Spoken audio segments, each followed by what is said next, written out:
किसान भाइयों, आज हम जानेंगे जब बासमती धान में बालियां निकलना चालू होती हैं तो इस समय हमें सिंचाई कैसे करना है, पानी कैसे देना चाहिए, किन बातों का ध्यान रखना होता है। क्योंकि पानी एक ऐसा चीज़ होता है, इसकी कमी हो गई तो भी नुकसान, ज़्यादा हो गया तो भी नुकसान। तो आज हम यही बताएंगे कि अगर आपने बासमती धान लगाया हुआ है तो उसमें बालियां निकलने से लेकर धान की कटाई तक आपको पानी कैसे लगाना चाहिए, इसके बारे में विस्तृत जानकारी आज के इस वीडियो के माध्यम से आपको मिलने वाली है। तो किसान साथियों, पूरा वीडियो ज़रूर देखिएगा और कोई भी आपके मन में सवाल हो, सुझाव हो तो चैनल को सब्सक्राइब करने के साथ साथ नीचे कमेंट करिए। कमेंट के माध्यम से हम आपके सभी सवालों के जवाब दे देंगे। तो चलिए वीडियो स्टार्ट करते हैं। सबसे पहले क्या करना है, जब धान में बालियां निकलना शुरू होती है, मतलब जब बासमती धान में बालियां निकलना शुरू हों तब खेत में पानी अगर आप भर सकते हैं तो सबसे बेहतर होता है। अगर बालियां निकलते समय आप पानी भर देंगे तो बालियों की जो निकलने की स्थिति होती है काफ़ी मजबूत हो जाती है, अच्छे से बालियां निकलती हैं, जिससे फ़ायदा मिलता है। मतलब बालियां निकलते समय शुरुआती अवस्था में आपको पानी भर के रखना चाहिए।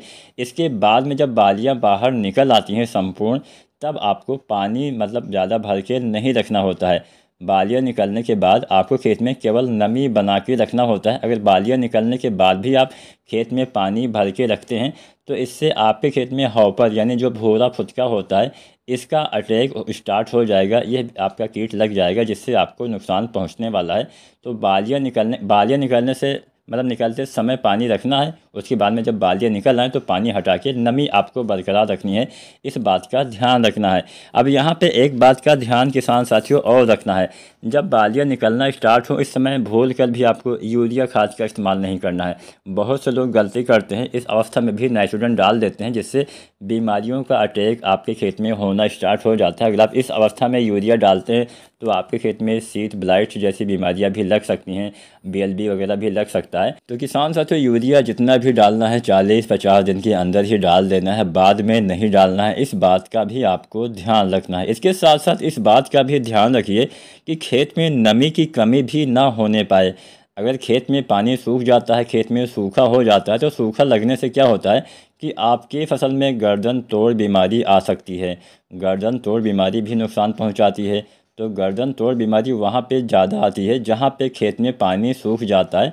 तो ना तो आपको खेत का पानी सुखाना है और ना ही लगातार पानी भर के रखना है, बस नमी होनी चाहिए। जब आप पैर अपने खेत में रखिए पैर, तो पैर थोड़ा सा दबना चाहिए, इतना नमी होनी चाहिए। पानी भर के नहीं रखना है, ना ही आपको एकदम सूखा रखना है। इस बात का किसान साथियों आपको ध्यान देना चाहिए। इससे पहले यानी बालियां आने से पहले भी आपको नमी तो हमेशा मेंटेन करके रखना ही पड़ेगा। अगर सूखा हो जाता है तो किसी भी अवस्था में ये फ़ायदेमंद नहीं होता है।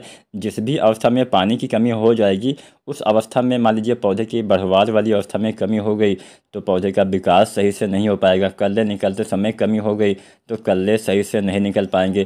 तो यहाँ पे लगातार पानी भरने से कोई ज़्यादा विशेष फ़र्क नहीं पड़ता है। बस बालियाँ निकलने वाली हों, यानी बालियाँ जब निकलना शुरू हो जाती हैं तब केवल पानी भर के रखिए, बाकी नमी आप मेंटेन करके रखिए तो अच्छा रहेगा। अब मान लीजिए आपने बालियाँ निकलने के बाद पानी भर के रखा हुआ है, तेज़ हवा चलेगी तो क्या होगा, आपकी फसल गिर जाएगी। फसल गिरेगी तो आपकी फसल ख़राब हो जाएगी, आपकी सारी मेहनत बेकार हो जाएगी। तो पानी भर के बिल्कुल भी मत रखिएगा। इसके साथ साथ अब हम जानते हैं अंतिम सिंचाई कब करनी चाहिए, बासमती धान में अंतिम पानी कब लगाना चाहिए।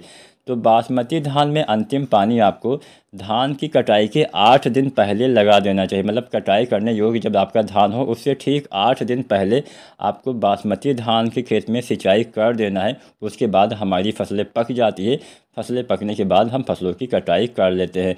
यदि आपका खेत ऐसा हो जहाँ पे पानी जल्दी सूख जाता है, बहुत सारे ऐसे खेत होते हैं जहाँ पे ज़्यादा देर तक नमी नहीं रुक पाती है, तो ऐसे खेत में आपको पानी जो है हल्का हल्का पानी लगा के आप नमी मेंटेन करके रख सकते हैं। तो यहाँ पे हमने आपको बताया कि बालियाँ निकलने से लेके धान की कटाई तक कैसे आपको बासमती धान में सिंचाई करनी चाहिए। वीडियो अगर पसंद आई हो तो लाइक करना, कोई सवाल या सुझाव हो नीचे कमेंट करिए और इंडियन एग्री हेल्प चैनल को सब्सक्राइब करें। धन्यवाद।